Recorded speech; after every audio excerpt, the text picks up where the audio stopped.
We all know that one man, that one person who can just walk up to a group, walk up to a crowd and just captivate them, grabs their attention and no one can ignore him. He's just that captivating, he's that charismatic. And we all want to be that person, we all want to be that man. Well, today I'm giving you the tools you need to get there. I'm coming at you with the 7 traits of charismatic people. By the way, tip number 3 is actually a psychological hack used by pickup artists. So stick around for that. You see, the first difference between your normal everyday guy and your amazing charismatic badass is how they enter. How they enter a group, how they enter a crowd which they are going to treat as their audience. You see, your normal everyday guy, he's going to come with a more muted greeting, a small hi, a wave, and he'll sit down and join a conversation. He tries to avoid the attention. A charismatic person, on the other hand, he slows his pace down. He takes time to greet everyone. And he generally keeps his greetings louder and more energetic. This helps him to create an instant rapport with everyone. It helps him to create an instant relationship with all the people in his audience. By doing so, he manages to create trust and he manages to make the audience warm up to him. To demonstrate this effect, I'm going to show you a clip from the Graham Norton show. So I want you to watch Will Smith as compared to the rest of the guests. The rest of the guests have this thing where they just go, at the most they give a slight wave to the audience and then they go greet Graham Norton and they sit down. Will Smith, on the other hand, he shouts, he claps, he tries to get an engagement with the audience because he's more charismatic. That's what he does.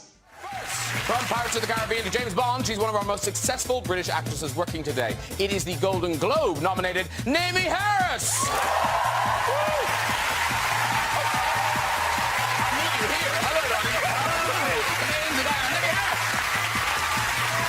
She has graced our stage and screen for over 4 decades, picking up an Emmy, a Tony and an Oscar along the way. It's always a pleasure to welcome back Dame Helen Mirren.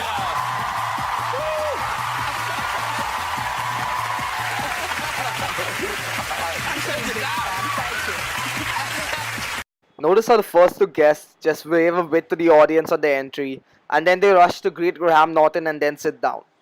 Now I want you to watch Will Smith's entrance and see the difference.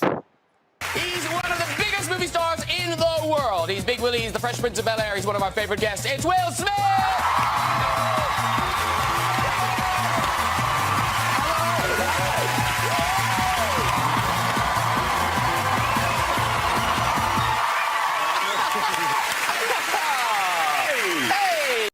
Now we have the amazing Will Smith. He yells, he cheers, he claps and he makes it a point to engage with his audience. Now not all of us are movie stars with a screaming crowd of people around us, but what we can take away from this is that we should bring more energy on our entrance into a group and not be afraid to playfully enjoy a bit of attention. So the second charismatic trait is to refer to people by their name. You see, when you refer to someone by their name, they feel good about you and about themselves because they think that you consider them to be important. They feel that you have taken the effort to remember their name. When simply it's no effort at all to you because you just remember their name because you mentioned their name so many times in the conversation already. It's stuck in your head. Another good thing about taking someone's name in conversation is that when we hear our names, our ears prick up. So if you feel like someone's getting bored or drifting away in your conversation, just mention their name. Like Snap. So they'll just hear their name and they'll tune right back into what you were saying. This is actually a great hack for you to have when you think that someone's zoning out of what you're going to say. So number 3 is more of a technique than a trait. It's something pickup artists use when they are going out to pick up women. This brilliant little technique is known as push-pull. A technique so well established, it was even used by Cleopatra. So basically it works like this. A push is when you seem indifferent and you try to make yourself seem a little distant, like you don't care. A pull, however, is when you show interest, when you show approval, and when you even dish out a compliment or so. This little technique is something which makes people wonder whether you're interested in them or not. Basically, it makes them work harder towards getting you to like them.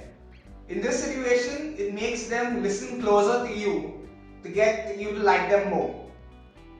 But you have to know how much to push and how much to pull. You push too much, you start coming off as arrogant. You pull too much, you start coming off as needy and desperate. This approach has commonly been compared to that of a cat with a twine. If you dangle the twine just slightly out of the cat's reach, just enough for the cat to take its paw and hit it a couple of times, the cat is going to be obsessed with trying to get that twine. However, when you just give the ball of twine to the cat, it's going to play for a couple of seconds and then it's going to get bored and it's going to move on. Similarly, when you use push-pull, you seem like someone who's hard to get, but not entirely impossible, because you still seem somewhat interested. When you do this, you have the audience and everyone around you like a cat trying desperately to get your attention to grab that piece of string, which is you. At trait number 4, we have them breaking the touch barrier. So almost every charismatic person engages in touching the other person, whether a hug, a pat on the back, whatever. It shows confidence, it shows dominance, but it also helps the people to warm up to you. Just be sure to do it with a smile or a laugh so you come off as friendly. And be sure to do it in the right amount. Don't overdo it, or then you're just going to seem like weird and creepy, which you do not want at all. Trait number 5 is that their gestures are wide and they're spread across a good area. When gesturing, they usually make use of the entire arm, and their arm gestures usually start from the shoulder instead of starting from the elbows, so that they don't look limp like this. By gesturing with their entire arms like this, they manage to command more space and grab your attention even more. Number 6 is for when they are in a group situation. They spread their attention across the entire group and they make eye contact with everyone, they talk to everyone instead of just focusing on one person. The problem with focusing on only one person is that it makes the rest of the group feel left out. And when the rest of the group feels left out, be sure that they are going to take some extra efforts to kick you out of the group. It's always good, it's always a better idea to make the entire group warm up to you, to make them feel good about you, and even to make someone who's not talking as much get more engaged in the conversation. The 7th trait, which is pretty much the most important contributor to the charismatic aura, is their deep sense of self-confidence and their conviction in what they are saying. They believe in themselves and they believe in what they are saying, and that helps them to put forward their views with passion and confidence, and that just helps them to captivate their audience so much more. Honestly, if they didn't have this confidence, they would not be able to master any of the other traits, because say for example they try to break the touch barrier without being confident. This would be impossible because they would be so awkward and nervous, and it would just show through. So if they try to touch someone when they are awkward and nervous, that will just make them seem like creeps. And if you want some help with confidence, make sure to check out this video which I'm going to be linking over here.